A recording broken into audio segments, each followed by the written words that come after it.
There is a silent moment in the lives of many men that goes completely unnoticed. It is not an explosion. It is not a scream. It is the opposite of that. It is when he simply stops talking, stops explaining, stops trying to make others understand. And everyone around celebrates the peace, without realizing that something inside him has just died. This silence does not come from maturity. It comes from exhaustion. The truth no one talks about is that most men do not fall silent because they have learned to be at peace. They fall silent because they have given up on being understood. And this giving up carries a brutal psychological cost that almost no one sees until it is too late. Let's start at the place where everything breaks: childhood. From a very early age, a boy learns an unwritten but absolutely clear rule: his feelings are inconvenient. When he cries, they say men don't cry. When he complains, they say he is being dramatic. When he expresses fear, they tell him to be strong. When he gets angry, they tell him to control himself. The message is always the same: what you feel does not matter as much as the harmony around you. So he learns to do something else. He learns to explain himself. He learns that if he can articulate things well enough, maybe someone will validate what he is feeling. If he justifies his sadness with solid reasons, maybe it will be accepted. If he proves that his anger is legitimate, maybe he will not be punished for it. He begins to negotiate his own emotional existence. And here is the problem: this negotiation never ends. It only intensifies. As he grows, the need to explain himself becomes automatic. He does not just feel something, he needs to defend the right to feel it. He does not just make a decision, he needs to build a legal argument to justify it. He does not just set a boundary, he needs to soften the edges of that boundary so as not to seem aggressive, controlling, or insensitive. What should be simple communication turns into constant self-justification. And this erodes something fundamental: his internal authority. That feeling that you have permission to exist as you are, without having to prove anything to anyone. That quiet certainty that your feelings are valid simply because they are yours. When a man loses this, he enters a destructive cycle. The more he explains, the less seriously people take him. The less seriously they take him, the more he feels the need to explain. The more he explains, the weaker he appears. The weaker he appears, the less respect he receives. The less respect he receives, the more he feels he needs to justify himself. He is trapped. And the worst part is that no one around him notices what is happening. To others, he is just being communicative. He is sharing. He is opening up. But internally, he is disintegrating. Each explanation is a piece of his dignity being negotiated. Each justification is an implicit confession that he does not have the right to be who he is without external approval. Then comes the critical moment.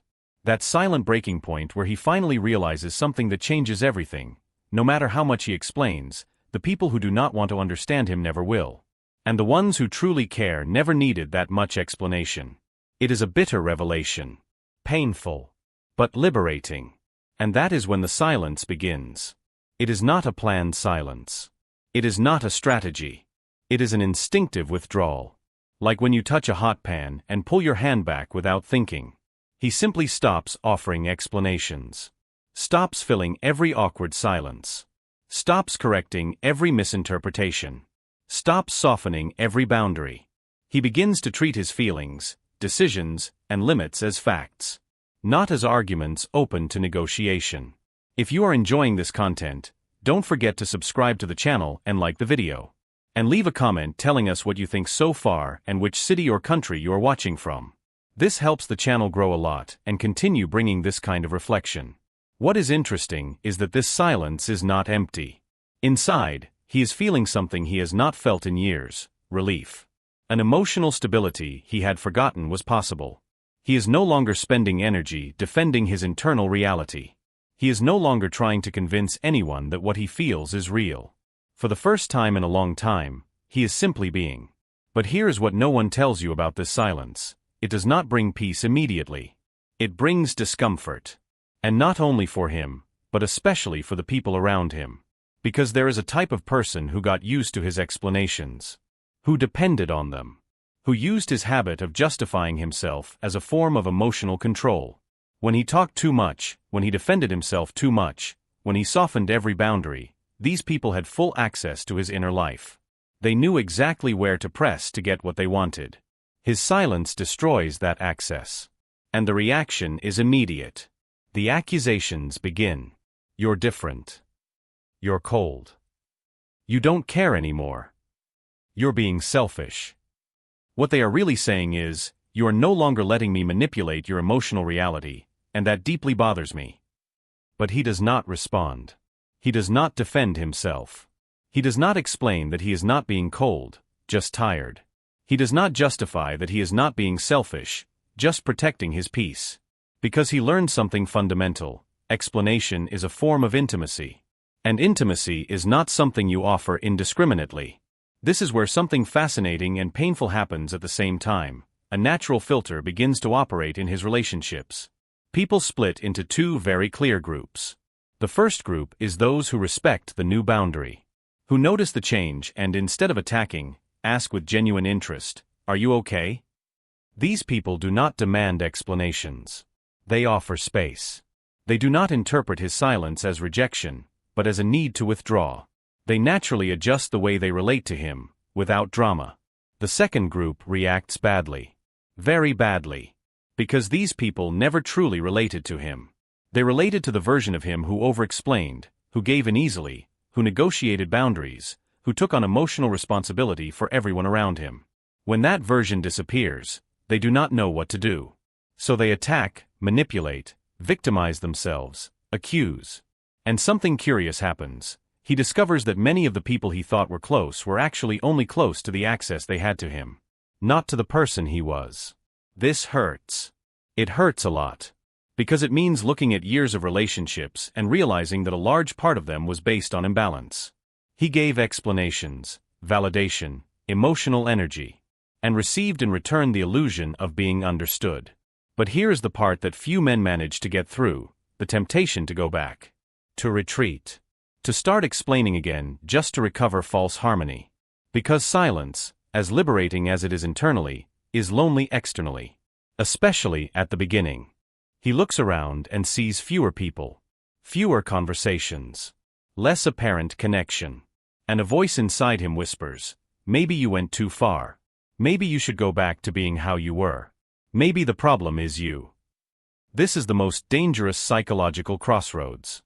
Because if he retreats now, if he returns to the old pattern of constant self-justification, he does not just lose the peace he began to build.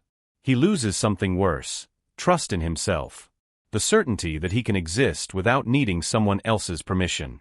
But if he moves forward, if he endures the temporary discomfort, something extraordinary begins to happen. The relationships that remain start to deepen in a way he has never experienced before.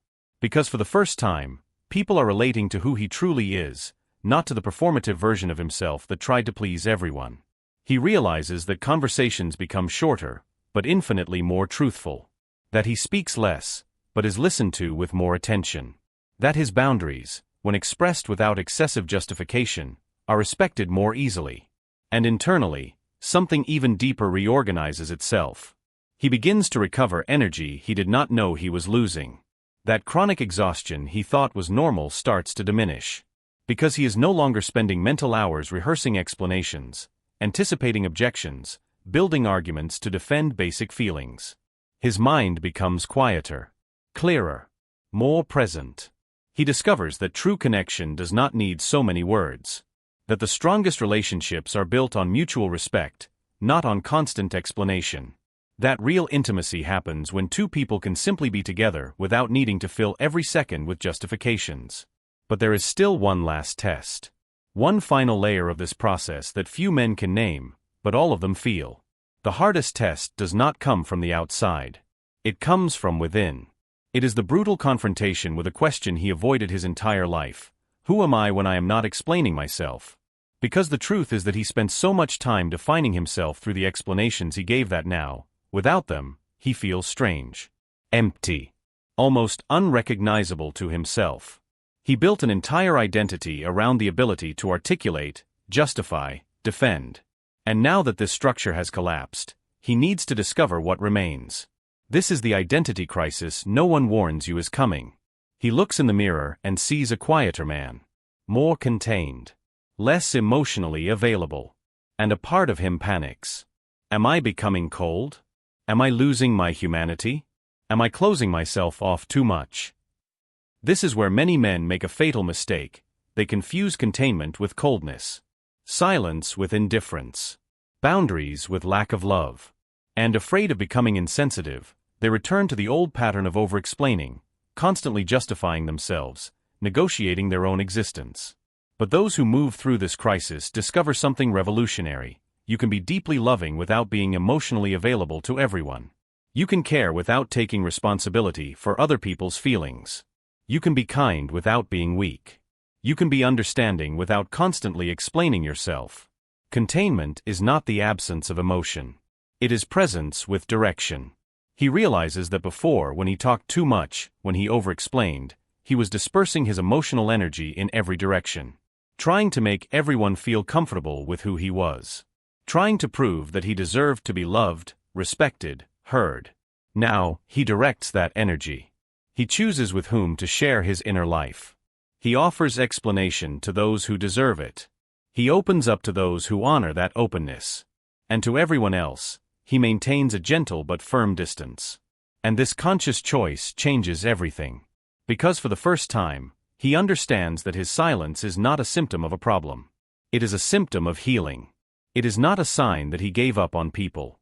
It is a sign that he stopped giving up on himself. He remembers all the years he spent explaining. All the relationships where he had to build elaborate arguments just to justify basic feelings. All the times he softened a boundary so as not to seem difficult. All the occasions when he apologized for legitimate emotions. And he realizes that was not communication. It was self-erasure. Then comes the anger. A deep, old anger that had been stored away for years. Anger at having been conditioned since childhood to believe that his feelings were negotiable. Anger at having wasted so much time trying to convince people who never wanted to be convinced. Anger at having sacrificed his mental peace on the altar of superficial harmony. But this anger, unlike all the others he felt before, does not need to be justified. It does not need to be explained. It does not need to be softened. It simply exists. And he allows it to exist. To move through his body. To inform his future choices. And after the anger passes, what remains is something surprising: gratitude. Gratitude for the exhaustion that forced him to stop. Gratitude for the people who walked away, because they revealed their true nature. Gratitude for the silence, because it brought clarity. Gratitude for the temporary solitude, because it taught him that being alone is infinitely better than being accompanied by people who do not respect you. He finally understands that the peace he searched for so long would never come from being understood by everyone. It would come from being aligned with himself. From living without needing constant external validation. From existing without negotiating his dignity. And this understanding is not intellectual. It is visceral. It is felt in the body. In calmer breathing. In less tense shoulders. In deeper sleep. In a quieter mind. He is different. And he knows it. And for the first time in his life, he feels no need to explain this difference to anyone. It simply is. And that is enough. But there is still one last revelation. The most important of all. The final revelation is this: his silence was never about giving up on people. It was about giving up on the version of himself that did not deserve to exist without approval. When he finally understands this, everything changes. Because he realizes that the problem was never communication itself. The problem was the premise behind it. The deep belief that he needed permission to be who he was. That his feelings were only valid if he could articulate them perfectly. That his boundaries were only legitimate if they came accompanied by unquestionable arguments. He was living as if his existence were a proposal that needed to be constantly approved by an invisible committee of other people. And now, for the first time, he understands: no one gives you permission to be yourself. You simply decide to stop asking. That decision does not make him arrogant. It does not make him insensitive. It does not make him closed off. In fact, it does the opposite. It makes him genuinely available for real connections, because now he is no longer wasting energy trying to convince those who do not want to be convinced. He can finally offer true presence, instead of performative explanation. And here is something that surprises even him: the people who truly matter not only accept this new version of him, They prefer it. Because there is a solidity in him now that did not exist before. A quiet confidence that does not need to be declared. An internal authority that shows up in the way he moves through the world. He is no longer negotiating his reality with anyone. He presents it as fact. And whoever wants to be part of it is welcome. Whoever does not, that is fine too. This healthy indifference to others' approval is not cynicism. It is maturity. It is the understanding that you cannot control how people see you, but you can control how much that affects you. So he establishes a new standard in his relationship with himself. An internal pact. He decides that he will never again betray his mental peace in the name of superficial harmony. That he will never again soften a legitimate boundary to make someone else feel comfortable.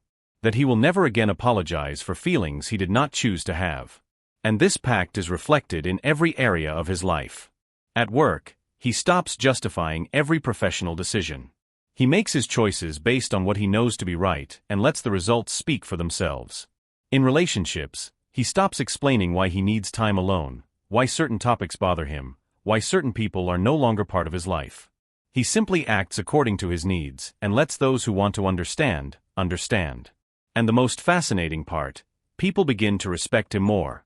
Much more. Because there is something deeply magnetic about someone who does not need to explain himself. Who is not desperate for validation. Who exists fully, without apologizing for taking up space. He finally understands the cruel irony of all this. For years, he tried to explain himself in order to be understood. But the more he explained, the less seriously he was taken. Now that he has stopped explaining himself, people finally pay attention to what he says. Because rarity creates value. And his words are now rare. Intentional. Loaded with meaning. He realizes that silence is not the absence of communication. It is the most honest form of communication that exists. When you only speak what truly matters, people know they can trust every word that comes out of your mouth. So here is the lesson that few men learn in time: you do not need to explain your existence to anyone. Your feelings do not need justification. Your decisions do not need elaborate arguments. Your boundaries do not need legal defense. You simply need to live aligned with who you are. And let that be enough. Because true strength is not in convincing others. It is in not needing to convince them. If this content made sense to you, subscribe to the channel and leave a like. And comment below where you are watching from and what this reflection brought into your life. This helps many more people find this kind of discussion. In the end, the man who becomes silent is not a man who gave up. He is a man who finally learned that existing is not something you explain. It is something you live.